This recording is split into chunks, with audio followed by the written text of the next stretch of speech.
दोस्तों,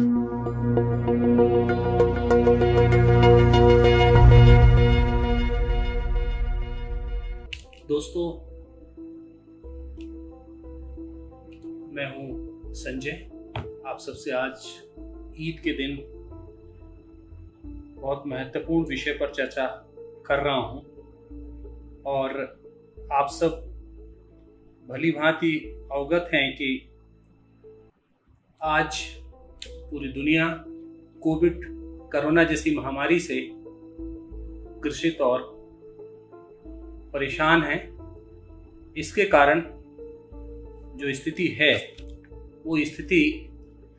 दिन प्रतिदिन खराब हुई। मैं आज कोरोना के चुनौतियां, संभावनाओं के ऊपर आप सबसे विशेष चर्चा करने के लिए आज कुछ महत्वपूर्ण तथ्यों के साथ आप सबके सामने प्रस्तुत हूं। मित्रों, कोरोना ने पूरी दुनिया के सामने एक इस तरह का परिदृश्य स्थापित किया है कि इसको समझना बहुत आवश्यक है। यूं अगर कहें, चाइना में तो पिछले वर्ष ही कोरोना ने दस्तक दे दी थी और कोरोना का प्रभाव दिखाई देने लगा था। वुहान के आसपास के इलाके में बड़े पैमाने पे ये बीमारी जब बढ़ी और बढ़ने के बाद में आज अगर हम देखें तो पूरी दुनिया में 54 लाख से अधिक लोग कोरोना से प्रभावित हैं और भारत में जिस तेजी से मई के महीने में हम सब देख रहे हैं कि भारत में आज 1,39,000 के आसपास की संख्या हो गई है और जिस तेजी से ये संख्या बढ़ रही है, ये बहुत कुछ सोचने और समझने के लिए हम को मजबूर कर रही है। मित्रों, हम वह तथ्य आपके सामने लाना चाहते हैं जिनके आधार पर यह आप समझ सकते हैं कि कोरोना ने क्या अवसर पैदा किए, क्या चुनौतियां पैदा की, किस तरह के अवसर हमारे सामने हैं। यद्यपि ये वैश्विक एक बहस है, WHO से लेकर तमाम सारे संगठन एक बहस कर रहे हैं और बहस में ये बताने की कोशिश कर रहे हैं कि कोरोना जो है, लोग कह रहे हैं कि ये एनिमल जो खासतौर से जो मीट है, जो पूरा वुहान के बाजार में चमगादड़ के मांस से निकलने वाला ये एक वायरस है। बहुत सारे लोग कह रहे हैं कि ये एक लैब से निकलने वाला वायरस है। मैं इस बहस में नहीं जाना चाहता हूँ। ये बहस पे बहुत सारे शोध चल रहे हैं। उम्मीद है कि बहुत जल्दी ये शोध आएंगे सामने और ये शोध के माध्यम से सबको सब कुछ पता चलेगा। लेकिन हम आपको कुछ तथ्यों के साथ बताना चाहेंगे। हम आप सबको पीछे ले जाना चाहते हैं 1919 और 20 में, जब पूरी दुनिया में, खासतौर से भारत जैसे देश में भी प्लेग जैसी बीमारी जब फैली थी और भारत का एक बहुसंख्यक भाग प्लेग से प्रभावित था। उन दिनों भी इस महामारी में लाखों की तादाद में मौतें हुई थी और प्लेग के कारण लोग उस समय मानते थे कि चूहा एक बड़ा कारण है। लेकिन उस समय के डॉक्यूमेंट्स को आज हमने पढ़ के आप सबके सामने मैं यहाँ उपस्थित हुआ हूँ। वो दस्तावेज और वो रिपोर्ट्स हमें जो बता रही हैं, वो रिपोर्ट्स हमें ये बताने की कोशिश कर रही हैं कि ये पूरी तरह से उस समय भी एक बीमारी थी और उस समय जो भी उपलब्ध तमाम तरह के वैज्ञानिक तत्व थे, उन सारे तथ्यों में ये बात थी कि ये भी एक तरह की महामारी है, आपदा है। इतना विज्ञान आगे नहीं था, बहुत सारी चीजें थी और उस समय भी मेडिकल साइंस जब आज की स्थिति में हमारा ऐसा है तो आप कल्पना कर सकते हैं कि 100 साल पहले कैसा रहा होगा और बड़े पैमाने पे लोगों ने उस समय अपनी जान गंवाई। उस बीच में भी भारत सहित पूरी दुनिया में प्लेग के बाद एक नए विश्व का निर्माण हुआ। खासतौर से लोगों ने नए तरह से सोचना शुरू किया, नए तरह की कोशिश की। समय के दौर में देखें तो अलग अलग समय में बहुत सारे वायरस आए और वायरस के साथ साथ हम एक यहाँ पर उदाहरण देना चाहेंगे। बहुत ही रिसेंटली है, 2002 में जब सार्क आया तो सार्क के बारे में भी है कि वो एनिमल्स के संक्रमण से निकला हुआ है और खासतौर से जानवरों से निकला हुआ। सार्क ने जिस तरह से एक वायरस था और जिस तेजी से 2002 से 2004 तक फैला, लेकिन दुनिया के कुछ देशों में ही प्रभाव रहा। उसकी जो डेंसिटी थी वो बहुत कम थी केस बहुत कम थे, लेकिन फिर भी बहुत सारे लोगों ने ये जानने और समझने की कोशिश की थी कि किस तरह से, और उस समय भी यही था कि वो छींकते हैं और छींकने के बाद जो चीज़ें निकलती हैं वो हवा में निकलती हैं और फैलती हैं। और वही कोरोना के बारे में एक तक तो हम सब जान लें कि एक कोरोना क्या है। बेसिकली एक तरह से एक निर्जीव वायरस है, और जैसे ही शरीर के अंदर जाता है और ये शरीर के अंदर जाने के बाद ही अपना प्रभाव दिखा पाता है। यह इसकी त्वचा जो है बहुत तेलीय त्वचा है, जस्ट लाइक जैसे हम ग्रीस हाथों में लगाते हैं उस तरह से है। और जैसे ग्रीस को लगाने के बाद में हम कई बार देखते हैं कि जब हम जैसे ही किसी भी साबुन को छूते हैं, जैसे ही हमारे संपर्क में डिटर्जेंट आता है, डिटर्जेंट लगाने के बाद ऐसे ऐसे हम जैसे हाथों को करते हैं तो वो फट जाता है। और ऐसे ही इसलिए हम लोग बार बार जो कह रहे हैं वो ये कह रहे हैं कि हाथ धोने के लिए तमाम तरह के वैज्ञानिक तत्व ये आ रहे हैं कि हाथ धुलना बहुत आवश्यक है। मैं जिस बात को आप सबके साथ शेयर करना चाहता था वो महत्वपूर्ण बात पे मैं सीधे आता हूँ, क्योंकि रोज आप सब कोरोना के बारे में बहुत पढ़ रहे हैं, सुन रहे हैं, मीडिया से बहुत सारी जानकारी ले रहे हैं, लेकिन कुछ तत्व सार्क ने हमें ये दिया था कि उस समय ये बात हो गई थी कि ये मैन टू मैन जो ट्रांसफॉर्मेशन है, व्यक्ति से व्यक्ति के बीच का जो फैलाव है, उस समय भी ये तत्व थे। और कोरोना को लेकर भी ये बात की जा रही कि व्यक्ति से व्यक्ति के बीच में इसका ट्रांसफॉर्मेशन हो रहा है बहुत सारे जगह पर ये बात। लेकिन अभी भी ट्रांसफॉर्मेशन की जो पूरी गति है उसको लेके दो तरह की मान्यताएं हैं। कुछ लोग कह रहे हैं ट्रांसफॉर्मेशन हो रहा, कुछ लोग कह रहे हैं ट्रांसफॉर्मेशन नहीं हो रहा। जिनके शरीर में इम्यूनिटी कम है वो इससे ग्रसित हो रहे हैं। लेकिन कोरोना के बारे में एक जो तथ्य है जो सबसे महत्वपूर्ण, मैं 5 अध्ययनों के आधार पर ये बात कह रहा हूँ जो दुनिया की तमाम तरह की यूनिवर्सिटीज और ने की है, और उन अध्ययनों के आधार पर एक तत्व निकल के आया कि कोरोना ने सबसे ज्यादा प्रभाव अपना उसी इलाके में डाला है जहां पर लोगों ने अपने लाइफ स्टाइल को सबसे ज्यादा बदला हुआ था। कोरोना में जिन लोगों के शरीर की इम्यूनिटी सिस्टम बहुत कमजोर हो गई थी, जिन्होंने अपने जीवन को, अपने जीवन जीने के सिद्धांत को, अपने जीवन जीने के ढंग को इतना ज्यादा अव्यवस्थित और एक तरह से कहा जाए कि बहुत ही अव्यवहारिक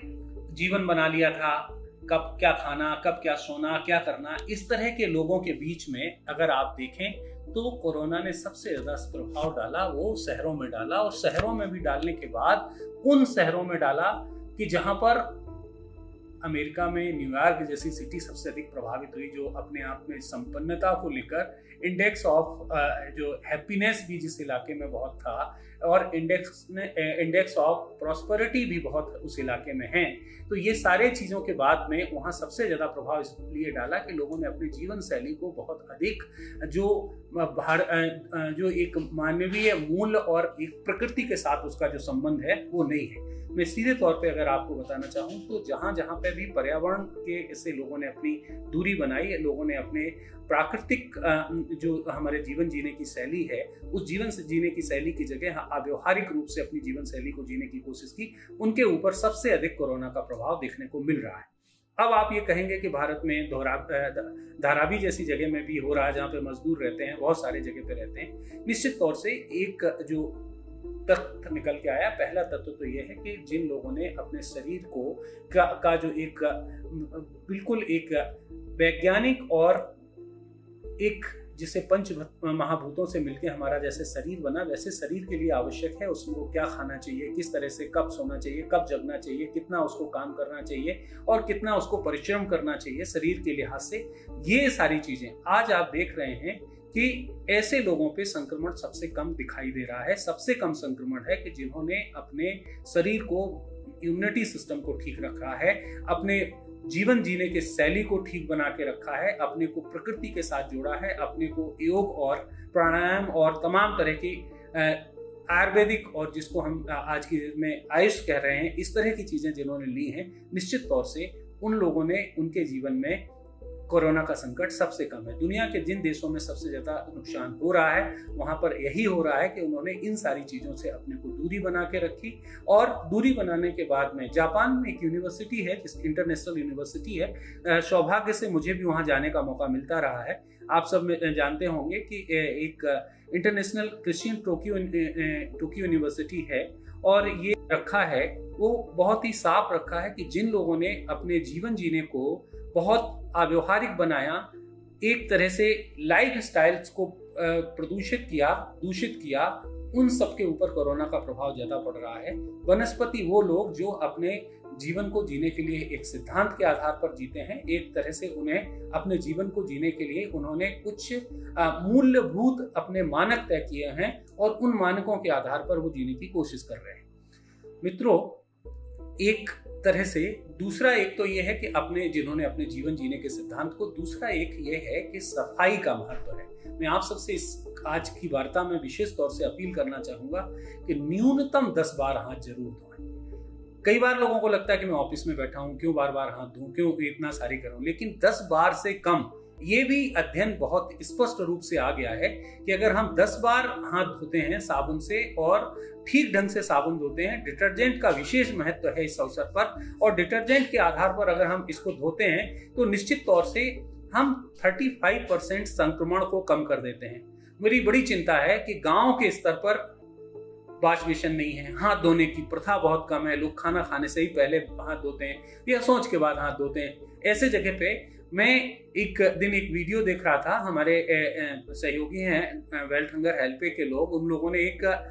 रेडीमेड प्लेटफॉर्म इस तरह का तैयार किया है कि जो वॉश बेसिन का काम कर रहा है। मैं सारे मित्रों से कहना चाहूंगा कि चाहे अभी कुछ भी करें, घर में एक हाथ धोने का एक निश्चित स्थान जरूर कर लें और अगर संभव है तो एक वॉश बेसिन जरूर लगा लें। और मैं तो अभी कहना चाहूंगा सरकारों से भी, पंचायतों से, कि वो गांव में जो उन्होंने स्वच्छ भारत के अंदर शौचालय बनाए हैं, उन शौचालयों को बनाया ठीक है, लेकिन अभी अगर संभव है तो हर घर में एक वॉश बेसिन जरूर लगा दें और उसका ऐसा कनेक्ट कर दें कि ताकि, क्योंकि वॉश बेसिन होगा तो निश्चित स्थान पर हाथ धोने की व्यवस्था होगी, साबुन होगी। और गांव की हमारी चिंता इन दिनों बहुत ज्यादा है कि गांव में ये संक्रमण ना जाने पाए और वहां हाथ धोने के प्रोसेस को ज्यादा अधिक लाया जाए। आप सबसे मेरी अपील है कि इसको एक अभियान के रूप में गांव-गांव में शुरू करा दें कि लोग हाथ धोएं और 10 बार हाथ धोने की कोशिश करें। एक है अपने शरीर के सिस्टम को लेके, इम्यूनिटी सिस्टम को बनाए रखने का, दूसरा है साफ सफाई के बारे में। एक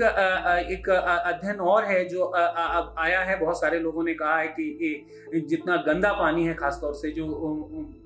जिसको हम वेस्ट वाटर कहते हैं, उस वेस्ट वाटर के अंदर ये वायरस पनप रहा है। WRG के कुछ लोग इस पे शोध कर रहे हैं और उसके इंटरनेशनली लोगों ने इसको, उनके फेलोज ने इस पे काम किया है। लेकिन हमारी जो चिंता है वो ये है कि अभी ये प्रमाणित नहीं हुआ, लेकिन हाँ, हम सब जानते हैं कि जहाँ गंदगी ज्यादा होगी वहां पर तमाम तरह की बीमारियां ज्यादा होंगी। तो इस समय जो जरूरत है वो ये है कि हमें कैसे भी गंदगी से दूर रहना। तीसरी एक और जो बड़ी बात है वो बहुत महत्वपूर्ण है। इस दृश्य में अगर आप सबने देखा हो, एक नई चीज उभर के आई है, वो निकल के आई है कि भारत जैसे देश को इस समय अपने ऊपर गर्व करने की जरूरत है कि हमारे जो हजारों साल पुराना हमारा जो आयुर्वेदिक सिस्टम था, जो आयुष का सिस्टम था, जिसको अब आयुष कहते हैं, उस सिस्टम को सबसे ज्यादा मान्यता मिली है। और आने वाले दिनों में मैं एकदम दावे के साथ कह रहा हूं कि जिन लोगों ने भी आयुर्वेदिक के कुछ पंच सिद्धांतों को, चरक को पढ़ा, या अभी हाल के दिनों में जितने भी पढ़े, जितने भी वैद्य राज हैं, सारे लोगों ने, और जिन लोगों ने भी सबसे बेहतर, आप देखिएगा बहुत ही ग्लोय घनवटी, आप किसी कंपनी का मार्केट का सिस्टम नहीं, जो लोग भी ले रहे हैं उनका आप देखिएगा कोरोना के बहुत सारे प्रभाव से बचे हुए। गाय, इस समय गाय से संबंधित उत्पाद, खासतौर से जो गाय गौमूत्र की से बनने वाले कुछ मेडिसिन हैं, वो इतने कारगर हो रहे हैं कि जैसे एक तरफ अब हमारे सामने क्या हो रहा है कि इस तरह की जीवन शैली, अब हमें लगता है कि भारतीय परंपरागत ज्ञान और भारतीय जो हमारी जीवन शैली है, उस जीवन शैली से हम कोरोना से आने वाले दिनों में चुनौती हमारे सामने जो है वो ये है कि जीडीपी घटेगी, बेरोजगारी बढ़ेगी, बहुत सारे शहरों में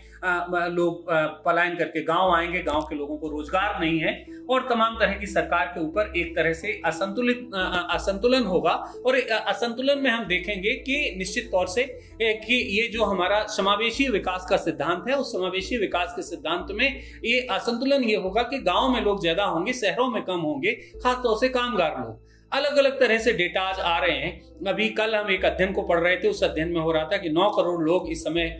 जो प्रवासी मजदूर हैं वो भारत में वापस आए। में बहुत सारे इस आंकड़े को लेकर बहुत सारी बहस है, लेकिन हाँ निश्चित तौर से यह है कि पहली बार भारत के इतिहास में इतने बड़े पैमाने पर रिवर्स माइग्रेशन देखा गया है और माइग्रेशन देखने के बाद लोग गांव में आए हैं और अभी वो गांव से शहर जाने के लिए तैयार नहीं है, क्योंकि शहरों में एक तरह से उनके मन में ये मानसिकता आ गई है कि एक शहरी ये बीमारी है और शहरों में इसका प्रकोप ज्यादा है। और जो शहर अपने को बहुत आधुनिकता का लमादा ओढ़ते हैं और ये समझते हैं कि वो एक नई दुनिया है, एक नए तरह का संसार है, लेकिन उनको सबसे ज्यादा इस बीमारी का संकट उठाना पड़ा। तो निश्चित तौर से हम ये चीज यहाँ पर कहना चाहेंगे कि अब इस असंतुलन को दूर करने में हमारे सामने जो एक बड़ी चुनौती थी और चुनौती से जो हमें अवसर के रूप में जिसको बदलने का एक मार्ग प्रशस्त दिखाई दे रहा है, वो मार्ग है कि हमको कैसे भी करके अपने पुराने ज्ञान पर ही जाना पड़ेगा। और आज जिस घर में मेरा 3 चीजों पे यहाँ पर एक छोटा सा अध्ययन है, पिछले मैंने 60 दिनों से अधिक समय में ये अध्ययन किया है कि जहां पर भी गाय से संबंधित या अभी और कुछ मत करिए, अगर जो भी शुद्ध गाय का दूध ले रहे हैं, मेरा एक पक्का निश्चित ये है कि उनके यहाँ कोरोना का संक्रमण सबसे कम होगा। जिनके आसपास गाय, जिनके घरों के आसपास बनती है और गाय के मूत्र से आने वाली जो सुगंध दुर्गंध जो कुछ भी कहें, उससे निश्चित तौर से कोरोना का संक्रमण कम होगा। गाय के गौमूत्र और पंचगव्य से बनी दवाइयां लेने से हमारे शरीर का इम्यूनिटी सिस्टम भी होगा और ये जो निर्जीव वायरस हमारे शरीर के अंदर जाएगा वो भी नहीं हमें बढ़ा पाएगा। इसी तरह से अगर हम देखें, हमारे आयुर्वेदिक विज्ञान में बहुत सारी चीजें जिसको लेके बहुत सारे जगह पे चर्चा हो रही, लेकिन जो गांव के स्तर पे जो चीजें हैं, चाहे लोगों ने नीम की पत्ती ली हो चैत में, चाहे वो अदरक का हो या फिर बहुत सारे घर में बनाने वाले काढ़ा, और इन सब चीजों ने जितनी मदद की है उतनी मदद हमें आयुर्वेदिक की तरफ से जो मिल गई है वो हमें एलोपैथी की तरफ से भी मिलती नजर नहीं आ रही। आप कई लोगों को मैंने देखा कि वो इस दौर में अपने संक्रमण, कई बार ऐसी स्थिति आई कि उनका स्वास्थ्य ठीक नहीं था, लेकिन उन्होंने इस बीच में आयुष के बहुत सारे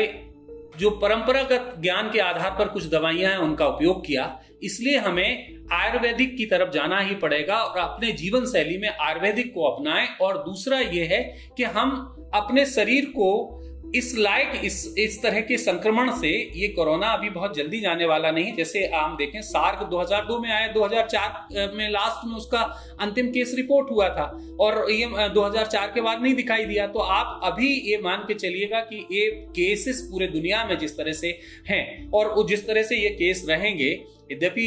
डैमेज बहुत बड़ा है, अगर हम देखें तो निश्चित तौर से 3,46,000 से अधिक लोग पूरे दुनिया में कोरोना के कारण अपनी जान गंवा चुके हैं। भारत में भी 4,000 से अधिक लोग हैं। ये नंबर धीरे धीरे बढ़ रहा है, लेकिन इस नंबर को बढ़ने के साथ साथ अगर हम और देखें कि सामान्य जो हमारी डेथ रेट है और बहुत सारी चीजें हैं, उसके आधार पर इतना डरावना ये है। लेकिन इस डरावने के साथ साथ जो जरूरत है वो ये है कि इस चुनौती को अगर हम स्वीकार करेंगे और इस चुनौती को स्वीकार करते आगे बढ़ने की कोशिश करेंगे तो निश्चित तौर से हम कोरोना से जीत सकते हैं। जीतने के लिए हमको आवश्यकता जिस बात की है वो आवश्यकता है कि अपनी जीवन शैली को बदलना पड़ेगा, आयुष का उपयोग अपने जीवन में करना पड़ेगा।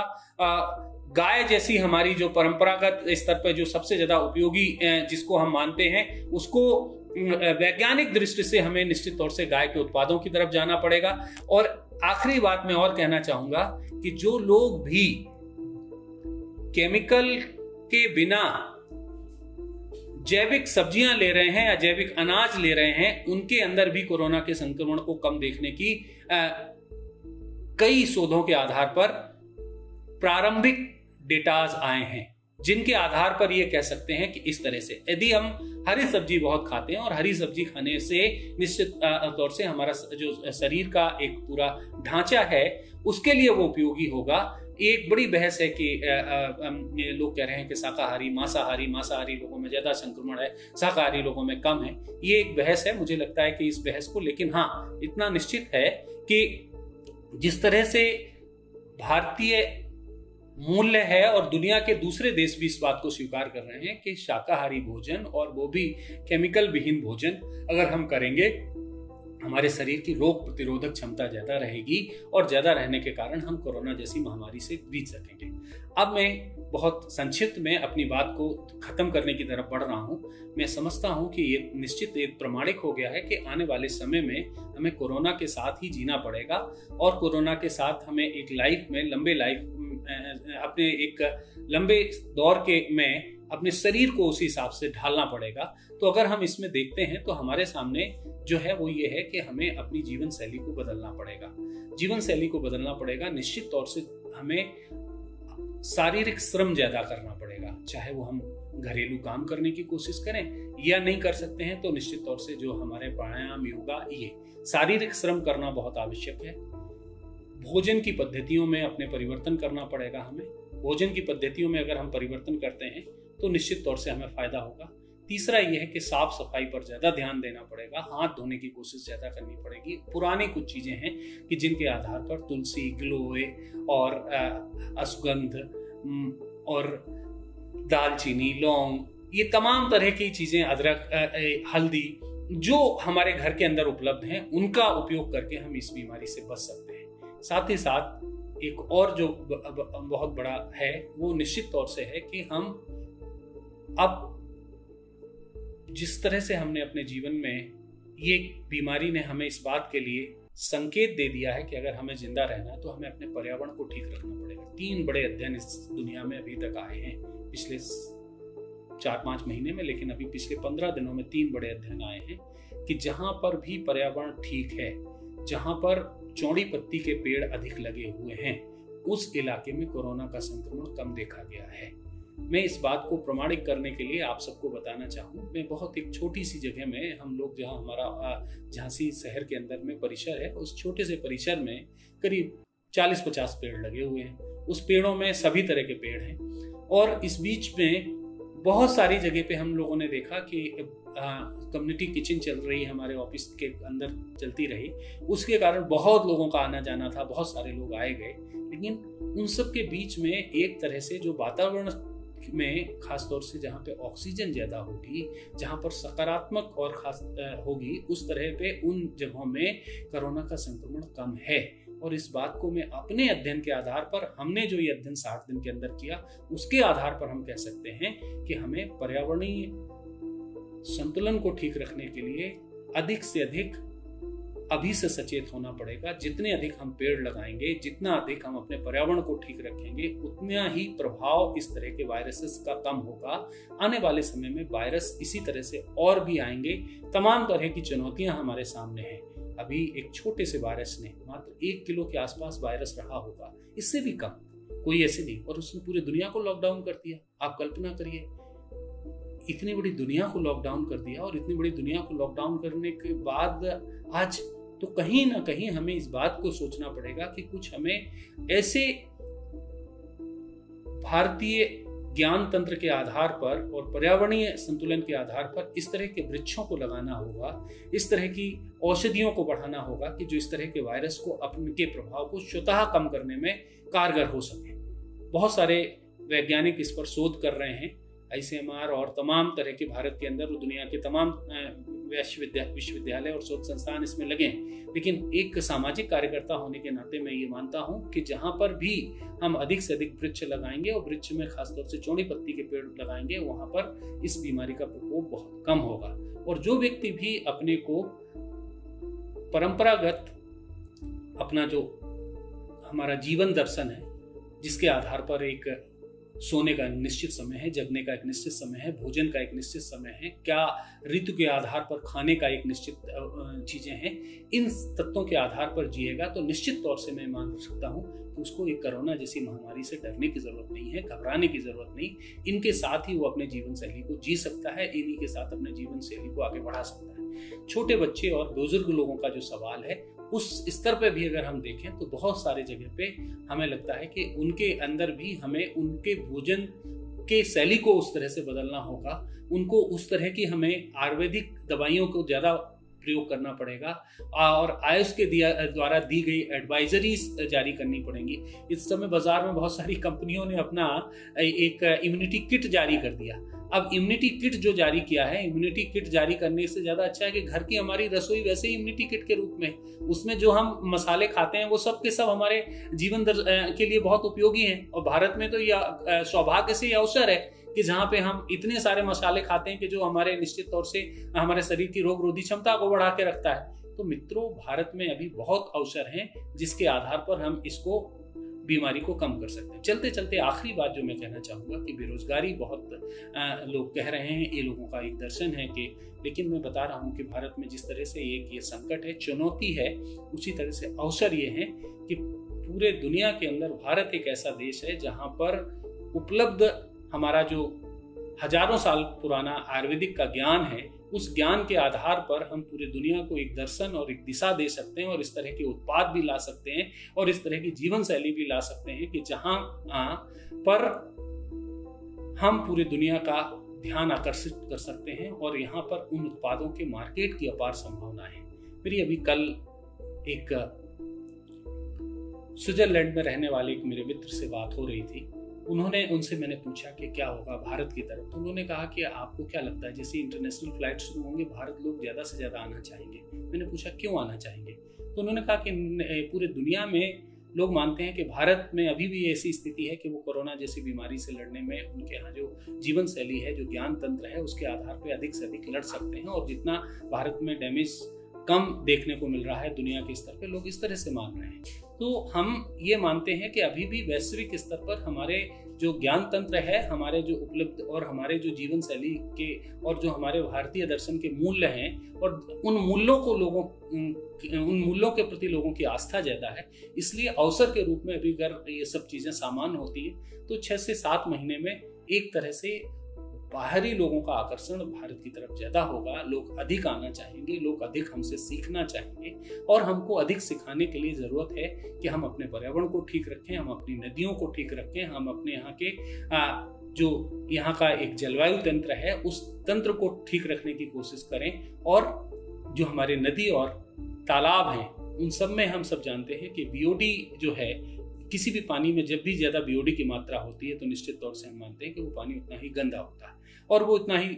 हानिकारक होता है। अभी हाल के दिनों में हम सब ने देखा कि गंगा और यमुना के अंदर जब लॉकडाउन हुआ तो नदियां साफ हुई, उनके पानी में स्वच्छता आई और पानी में बीओडी का लेवल कम हुआ। अभी भी उस लेवल पे कम होने में काफी चीजें हैं, लेकिन ये निश्चित हो गया कि नदियों को मानवीय लालची स्वभाव ने ही एक तरह से प्रभावित किया है। तो अगर हम अपनी नदियों को ठीक रखना चाहते हैं तो उनमें जो जाने वाले हमारे जो दूषित जल हैं उनको रोकना पड़ेगा। उनमें जाने वाले बहुत सारे जितने भी ये जिसको हम कचरा कहते हैं, ये जिस तरह से हम पूजा के वेस्ट और ये सब डालते हैं, इन सबको रोकना पड़ेगा। हमें नदियों को ठीक करना पड़ेगा, हमें अपने पर्यावरण को ठीक करना पड़ेगा, हमको अपनी जीवन शैली को बदलना पड़ेगा। जीवन शैली को बदलकर न्यूनतम आवश्यकताओं के आधार पर हम अपनी जीवन शैली को जिएंगे। पुराने भारतीय हमारा जो जीवन दर्शन है उसी के आधार पर आगे बढ़ेंगे तो निश्चित तौर से कोरोना से जीतेंगे। धन्यवाद मित्रों। अगर किसी का कोई सवाल है तो निश्चित तौर से आप सबका सवाल में आमंत्रित करना चाहूँगा। धन्यवाद।